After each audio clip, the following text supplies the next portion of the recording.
Thanks for joining me. It's Mark Hummer here, of course, and I'd like to talk to you about some Nikon equipment. We've also got to talk about some Manfrotto gear. So right here we have the 500 series of the video heads, the bridge technology designed for, and I also have the 502 right beside it, which is his bigger brother. Now I've had the 502 Manfrotto for about 7 years now, I think, and I've had nothing but joy with it. It's worked beautifully, and I've had everything from a massive Sony FS7 on that unit, which is very heavy and bulky, and down to my Z6 and Z7. So it's worked pretty much across the board for everything I've needed. But because we've got lighter camera equipment coming through now, particularly like the ZFC you see beside it, and then you've got the Z50 Mark II, which is an extremely capable camera now. So they're getting smaller, but they're getting more capable and more features. And then, of course, you've got the Z6 Mark III coming out, which has got the X-Speed 7 processor, and it's got ProRes RAW, and it's got 6K video. And so it's such a capable video camera that's smaller and light. These are lighter weight fluid heads are becoming very valuable and very practical. And of course, it's more affordable. The smaller they are, the cheaper they are, most likely, isn't it?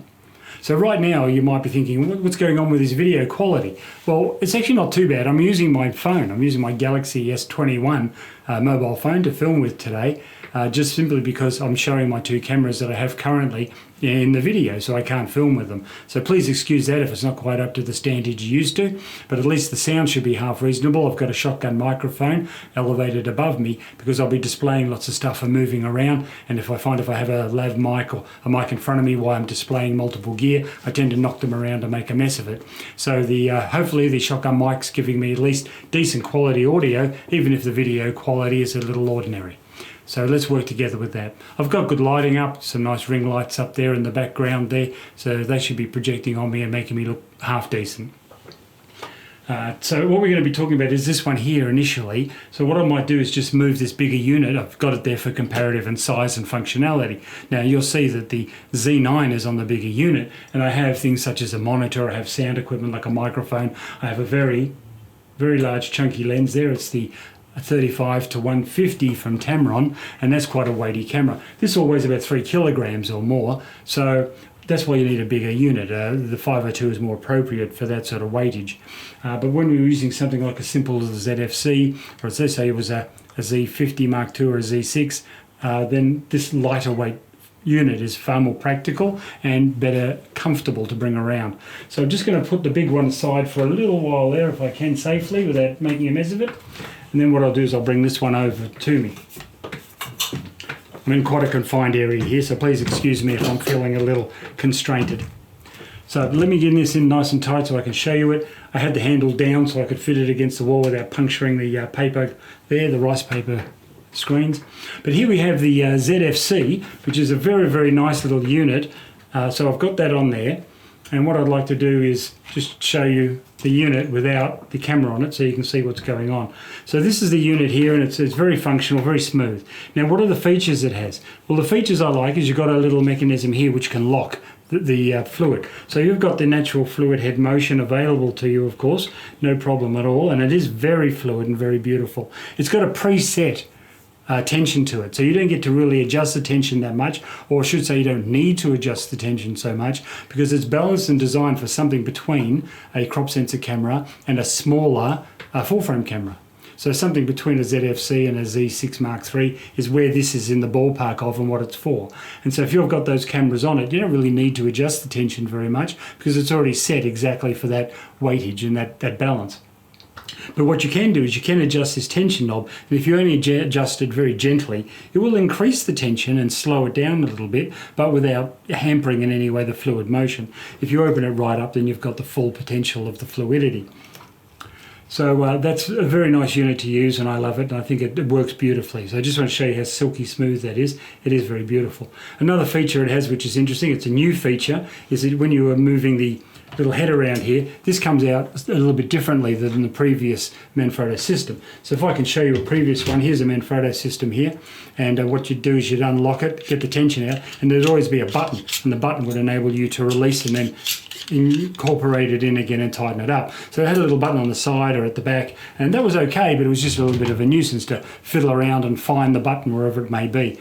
With this system here, it's a lot easier to put it in. Now you're just sort of sliding it in, so you just press that back, you slide it in, and in it goes, and then you just lock it down again anywhere you want it. So you can have it forward a bit, just go here, forward, back, quite a way. You get quite a bit of travel in that, and that enables you, of course, to balance the camera. So when you've got the camera in there, now what you can do is you can adjust that, and if it's got a very small little lens on it, you've got a little compact lens, kit lens, you can go forward more, and if you've got a massively heavy zoom on it, then you can come back and it counterbalances the bigger lens. So it just depends where you want it. But this is a big feature for a video head. If you've got a video head and you don't have a lot of travel, it's going to be almost useless to you when you're swapping and changing gear, putting extra components on or heavier lenses. So travel is very important. This has a good means of travel.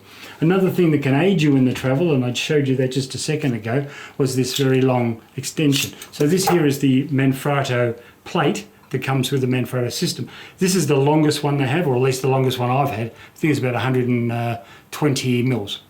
And this one here, you get a lot more travel. So when I'm using, for example, the Z9, which can have quite a lot of weight on, you'll notice that on that one I have this longer mount, because I want more and more travel as I can get it. But when it comes to something like a lightweight little camera like the ZFC, I don't need as much travel, because there's not going to be much difference in the lenses. In fact, the difference in the weight between my 16, 24, 35, 50 and 85 is only 100 to 200 grams. So it's such a little bit of weight in the difference of these prime lenses that I use with this system that I find it's really no big deal. If you had, for example, a 24 to 70 on, and let's say, for example, it was a Z6 Mark III, and you had a 24 to 70 zoom on, you'd never need to change the lens, and therefore whatever balance and position you put it at, it would just stay there indefinitely forever, and you'd never have to adjust it anyway. But it's just nice to have the option. So if you've got some travel, very nice.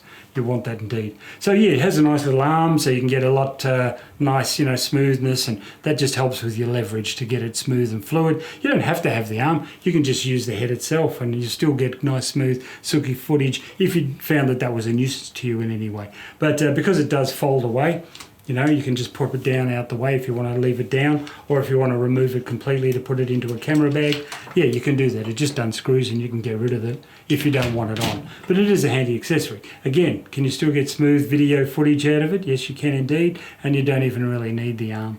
But it's a nice option to have, isn't it? Depends how serious you are with the fluidity, how much you need that. But a very simple unit, this one. This is what I like about it. Very basic and simple. There's no massive adjustments. You just got one knob for adjustment and locking, and that keeps everything very easy. So you're not constantly fiddling for things. You're not filming and you're going, oh, where's that button again? Or where's that knob? And how does it do this and whatever? And no, it gets very confusing. So this, for a lightweight system, is a brilliant system. Very good for beginners and very good for people who just, maybe you've got two cameras going. If I've got this one going for a wedding as my primary shooter, and this one is a second angle and a different shooter, I don't want to have to think about this one. I just want to leave it and let it run and go. And this is when I can make all the micro adjustments and do anything fancy with. So for me, this has been a perfect second option and lightweight shooter video head. And I highly recommend it. Manfrotto always make great stuff. So Manfrotto, what are they all about? Well, they're really the top end of the lower end of the market. So if you're looking at the price and value and quality control, Manfrotto are a budget model, but they're a high-end budget model. And I think that's the way to go. Better value for everyone, and you can afford several options when you need them, rather than spending $2,000 to $3,000 on one very high-end fluid system from another company. Why not just buy something more affordable, and you can have multiple units of them? And that's what I've done. They've never let me down, and I'm sure they're never going to. I have a lot of Manfrotto equipment. So just to show you here, I've got another tripod here, which I use for photography. Now I put my camera in this one, and once I lock this in position, and it has multiple positions and options here. There's another Manfrotto unit, and it's brilliant for doing your horizontal and your vertical photography. If you put this into position and you're doing, say, a long exposure, and once you lock it in a position where you're happy with it on the tripod, that ain't going nowhere. There's no seep, there's no weep, it's not traveling down, it's not moving out of position. Once you lock it, it locks in, it stays locked in. So I do highly recommend these Manfrotto units. I've found them very great value for money. I love them. I do have other branded items too, and this one here is a little Vanguard unit, it's like a trigger. So what happens here is it's really for quick on-the-run flying stuff. Not for video, again, predominantly for photos, but for photos, here's the trigger. So what you do is you adjust your tension how you like it for motion. So when you want to move it into any position you like, you do that. But once you let go of the trigger, it locks in automatically. And therefore you don't have to worry about extra knobs and adjusting this and moving it out of position once you've got it where you want it, because you're fiddling with knobs and now it's not where you needed it. It's a simple trigger. It's on and it's off. And that's a quick to go system as well, and I recommend that. I think that's a great little unit. I have also very lightweight units like these here. These are off-brand ones from China, very inexpensive, but if you want something for photography that is reliable, these here at about $40 each, a great value for money. Lock it in position, it stays locked in position. It's actually very good. I wouldn't put a Z9 or anything massively heavy on this, but for a lightweight camera sort of system, this will lock it in position and do very well for you. Also great for any accessories, for lighting, etc. So great little units. You don't have to spend a lot of money. And this is the point I'm trying to make with you here. It's not about what brand. Brand is really not that important at all. I've just found the Manfrotto system to be very reliable and good value for money. So that's why I bought them and why I'm promoting them now. But whether it be a Vanguard or an off-market unit, or even this one, this is a great little unit. Have a look at the size of it. It's a tiny little thing made by Small Rig. Now I have a lot of Small Rig products, and this is a great little item. It's like a little ball head, if you like, but what this is great for your accessories. So as you see right now, if you have a look here, I'll just bring this one over carefully if I can. Bring it in shot. Excuse me juggling my gear around. But if I bring this one in here in shot a bit more, you'll probably be able to pick up I'm using it here for the monitor. So you see here, it's the same unit, and it's a great unit for accessories. This is where it really shines. So now with this monitor here, see it's got flexibility. I can move it this way, I can twist it this way, I twist it that way. It's like a little ball head, but the beauty of it is it's all aluminium. All aluminium, it's solid, strong, and it won't break. And for adjustability, for example, just using just get the right one, using a little Allen key, you're able to tension everything. So I can tension this down by screwing these little grub screws in, hex head screws, and now that won't move at all. That's a locked in position. And it's the same for, I shouldn't have made that so tight because now I can't really show you. I have to loosen it off to illustrate. But there we go. Now when I want to adjust, for example, its rotation, right inside there's another little Allen key. And if I get in there, I can tension that hard, or I can loosen it off. And when I loosen it off, now I've got tiltability that way. You can lock it, you can loosen it. So that's great. And of course you've got the little thumb screws to connect your accessories to. So these are a good little unit too. They're nothing like the quality of these as far as for doing video work, but they're brilliant for little accessories. So again, I'm just highlighting the point about branding. Small Rig, Vanguard, off-brands, Manfrotto, doesn't matter what brand you get, but what matters is you get the right equipment for what you're doing. So if I've got a light camera, like this little ZFC I was showing you before, I think I just get this back in camera now, in shot. So if I've got a little unit like this, then I don't need a big expensive one. I can have something that's worth a couple of $100s like this and have the joy of using something that's very professional and capable. If I'm going to use more heavy and larger equipment like the Z9, then I'm going to spend a little bit more money and get the 502. 502 is its bigger brother. It has a bigger brother again, the 504. It's proportionally bigger, starting to get a bit of a barrel and quite weighty too. So it's a bit annoying to move around and carry with you. And of course it goes right up to a 509, which is like you've seen those game fishing reels where they bring up marlin and bluefin tuna on boats? Yeah, it's about that size. It's huge, and that's for massive professional video cameras like Sony FS7, a C300 from Canon, something that's really massive like a big ARIA camera.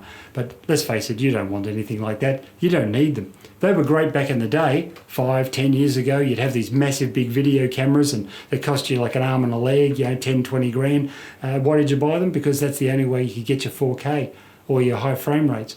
But now, a modest camera like a Z6 or a Z50 Mark II or any A7 from Sony, the Canon systems like their 5 and 7 series, EOS cameras, they will all do beautiful video with great options in 4K, multiple frames per second options, and brilliant quality and sharp. So because things have become more smaller and compact and more affordable and feature packed, you don't need these big massive systems anymore. And so when it comes to the tripods for these, so it's all very well, say, to have the actual video fluid head that works for you, but what about the tripod proportionally to it? What are you doing with that? Well, let me just illustrate it. I'm just going to pull this one off. I just rotate it around, try and be careful not to break my camera as I remove it. I think I'm taking it off. Yes, there I am. So I'm just going to put that down there and keep it steady for a moment. I wanted to show you this tripod. Now for a light system like an APS-C camera or a smaller full frame camera, something like this one here, which is an Inurel KT324C. Lots of numbers and letters there, but the bottom line, it's one of those carbon fiber, very lightweight graphic composite material units. This weighs next to nothing, a couple hundred grams, very light, but it's extremely strong. Surprisingly, it is really robust and firm. Once you put this onto the ground and you've extended it out, it feels like a very heavy system's strength and capability. It's got a nice little flat head on it there, which I like. There's no center pole, so it compacts down very tight, which is great. But it does give you another option. They give you this option here, which is a fantastic thing. So if you're buying a video-centric tripod, here's an interesting feature that you can have as well. And they give you this when you buy it, but it's an accessory. You just screw on. It's their brand unit. Screw it on. And then you've got an extension system where if you need to get extra height, you've now got another 18 to 20 inches of height to get higher if you should need it. So you don't nearly need a center column. This is your center column, you just put it on top. And that's a great idea, I think, for versatility. So they just screw on. You can lock them. So you screw them on and it'll have a little hole here. Underneath there's a grub screw and you can actually firmly lock them so they never come off, if you should want that.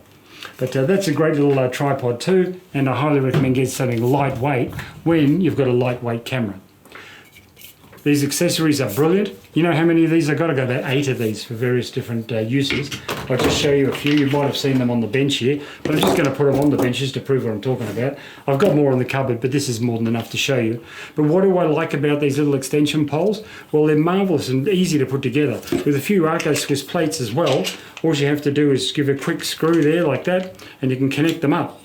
So I can connect up as many as I like. I can put this one on top of that one as well. And look at the various heights you can get. Now that's unextended, so I can extend that one up, I can extend that one up. If I can work out how to do it, there we go. Extend that one up, and you can see the sort of various extra lengths you can get. So that's very handy when you need to get something taller and longer. When you want to pack it away in the bag, they all fold down and they become a lot more compact. But it's a very quick and easy way of getting either your photos or videos a little taller if that's what you're needing. And they compact down very quickly. Just a twist of a button and they're falling apart. You only take as many as you need at any given time. Now, as a raw state, when you actually buy them, they don't come with the Arco Swiss plates. I've had to buy them individually. They come like this. So what's the point of this and what advantage? Well, you've got a simple thread. If I put this down, you might notice that there's inside it is a 1/4 inch. Externally is a spring-loaded 3/8. There's the 3/8 thread in the bottom here. So when they're in their raw state, you can very quickly just screw them together should you want to. You don't have to have all these Arco Swiss plates. I just find that very handy, particularly when you want to put the camera straight on top of your tripod. You just mount it straight up on this. You don't even need a video head if you're in a fixed position. So if you're just going to have the video in a fixed position or you're doing like a YouTube video, what do you need a ball head for or anything? You really don't. You can just have it straight on the tripod if you wish. But they're great for fast, extra length when it's required. So I highly recommend you get at least 1 or 2 of those. I found them absolutely very versatile, especially with flash lighting or LED video lighting. It's great to have that extra height when you want to get lighting down and on top of a subject. So that's a little tip I just wanted to run you through. So another accessory I found invaluable is this here. Now this is a little gripper with I put a ball head on it, and what I'll do is I just put this down so that's safe for now, and I'll show you the versatility of this. This is something you can just simply attach to a table or a pole. So if you've got a pole, a bar, a tripod leg, pretty much anything at all, you can put that on nice and firm, crank it up, it'll stay there very strongly. You can have, there's a tube area here where you can put a tube in, then there's the flat grippers on the feet for establishing it for that, and then let's say you wanted to do video in an awkward position, here you go, you can put your little camera on that. Obviously you're going to put a light camera on, you're not going to go put your Z9 on that little item here, it's too much weight. But in horses for courses, in the context of some little vlogging arrangement that you want to do quickly, or a little video you want to take, this is actually a great little system. So having well, we're talking about ball heads and video accessories. This is a great little video photo accessory when you want to have something tiny and light with you and you've got other things that you can mount it to. So if you're out and about and you're at a coffee table, this could mount to a coffee table or a chair. You could mount this to any table or poles and beams and bars around out in the city. So that's an interesting option, isn't it? I think it's always nice to have choices. And I found this thing here very good. I got it on the internet. I think the whole kit was about $60 maybe. I would say $60 the whole lot for this item here. So very good buy. I'm very happy with it. Just another little accessory while we're talking about video and photo accessories is when you're buying tripods, etc., you need mounts. I've got an Arco Swiss mount just here, but you'll see that's a 70mm one, that's a 90mm. On the Z system here, I think I have a 60mm. And so there are all these different sizes you can have. Here is a traditional 50. It depends on what you need them for. If you're mounting an accessory or a modest camera, this small little 50 one here is perfectly big enough and fine. If you've got something a little bigger and heavier and you want the grip strength to make sure it's going to stay on and not slip, this is great. It has the markings, it has a little fluid there so you can get your balance and so on, and it does grip very well, and it has multiple mounts. So if you want to multiple mount that to make sure it's very secure and strong, you can, and that way it won't twist or turn. Same with this one here. Look at all the mounting options you have there. You can mount it directly in the center if you wish, but you've got multiple ways of fastening that down to make it secure on any surface or plate that you wish to. And also it has a nice big knob, which I find is great for powering down and making it secure. So some of these other knobs can have a little bit of a rubbery, plasticky stuff to them, and if you crank them too hard, you're likely to strip the rubber, or you just don't feel like you're as confident. With these ones, I've found they're quite quality, good materials, all aluminium, and they're strong. And I feel very confident with something like my $10,000 plus Z9s on them. I want to make sure that they're going to stay on them. So I've spent a little bit of money on these as accessories. You'll see them on eBay and online, and I found them very good, so I highly recommend them. I do like the little numerical markings and measurements on them as well. That just makes it hard to remember where you positioned it. So if you want to say, oh, I had it on 35 or 50 or something, then you can come back to that every time and know it's in the exact same position if you're taking the camera on and off frequently. So that's quite handy. Good little accessory, highly recommend that. Probably the last accessory in the whole tripod and video head and ball head arrangement is these things. Now these are a fantastic little item. It's an Arco Swiss unit, but the beauty of this is it rotates. So you know how sometimes you're filming and you've got the mount on the arm of the lens. So let's say you've got the 180 to 600 zoom lens on your camera. Yeah, that has a mount also on the leg. So you can put an Arco Swiss mount on it. And if you mount it to the lens there, you'll want it in that direction. You want it facing you. But in a flash, if you just want to mount it to a lightweight camera, you can simply release the tension, have it now sideways on your tripod, and mount your camera directly this way now. And what that means is you don't have to reset up your whole rig. You're just really twisting the end of it, and you don't even need a ball head. You don't need any sort of a fluid head. You can just rotate things around very quickly. It's actually pretty smooth for what they are. That's pretty good. I'm not going to say it's anywhere near as good as a fluid head bridge system from Manfrotto, but it's actually pretty reasonable and soft and fluid. So for a lightweight system like this ZFC for an illustration, or a little Fuji camera or a little Sony, this is actually not a bad little option to have. It's something you just slip in your pocket. You're not going to slip this in your pocket, but this one is something you can carry around with you, and you know, it could be quite handy. So in a pinch, that could be quite nice. So in hindsight and all we've discussed today, I wanted to highly recommend this new system. I love the fact that this is very compact. It's reasonably weighted. It weighs maybe 1.5 kilos or something. I'm not going to say it's lightweight, but the point is it's something you could fit into a camera bag. So it's practical that way, and you're getting super professional results. I would highly recommend you forget the Manfrotto system directly. Don't use that plate directly, but add some sort of an Arco Swiss plate on top, because if you've got Arco Swiss everywhere else, for example, it makes it very quick and compatible to swap and change. I can in a fly put this camera on, I can put the Z9, I can put some flashes or lenses or any accessories. Everything I have is on Arco Swiss as a mainstay, so that just means it's very quickly compatible. So you get some of these Arco Swiss plates, mount them on everything, and then you've got no trouble with fast compatibility and movement. So this unit is a brilliant one. This is the 500, as I say. I really like that and I highly recommend it, especially if you've got a lot of camera. And this one here, the 502, or its bigger brother, the 504, also very excellent. Buy your gear according to your needs.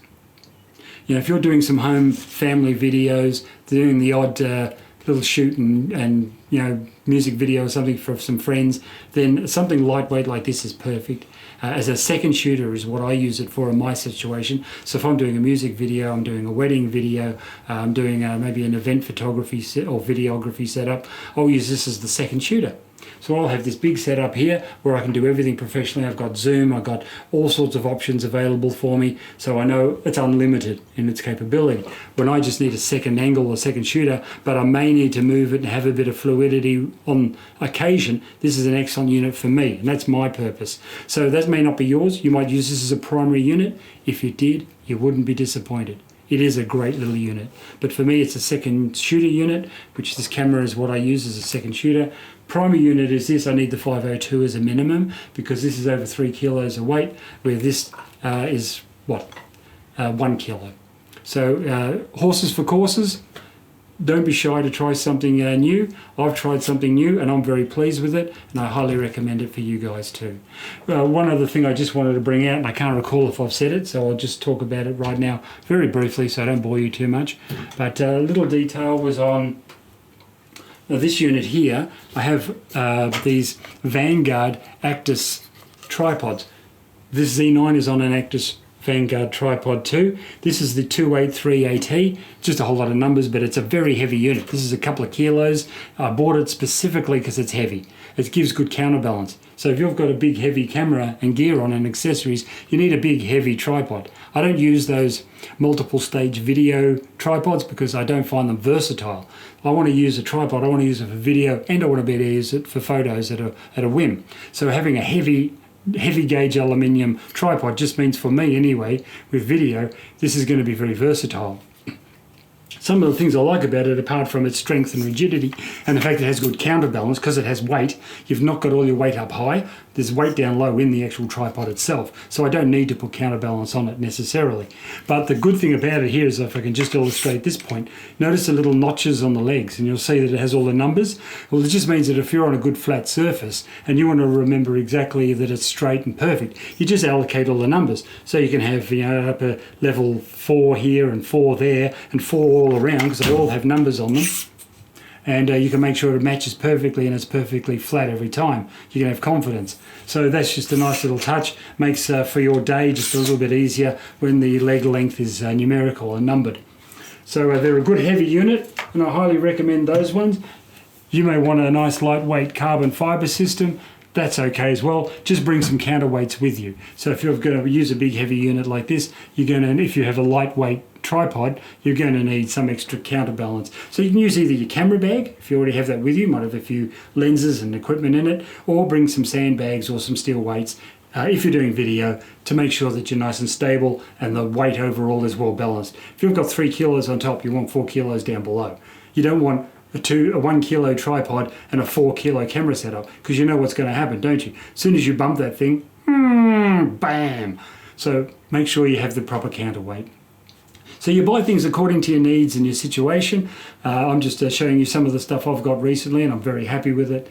There's no major Nikon news that I need to speak about, but I just wanted to say that I'm very pleased with how things are coming along. I'm very pleased with the Z50 Mark II. I think that's a brilliant little lightweight camera system. The Z6 III is amazing, and you know, that's had no firmware upgrades significantly yet. Remember, that's just been released. You imagine what that's going to be like in about a year or two from now, when you're on, you know, firmware upgrade 3.0. That's going to be diabolical. They're going to add so much gear to it, just like they did with the Z9. So just be patient on it, guys, and I think you'll find that Z6 III will be astounding. So that's really all I've got. I don't want to wrap it up there. I don't want to bore you too long. But thank you very much for staying tuned, and I appreciate very much your attention and help. Of course, I've been shooting with my phone, so the video quality is maybe a bit hit and miss. But thank you anyway for putting up with that, and I hope the sound compensates for that. So have a good day. Bye-bye.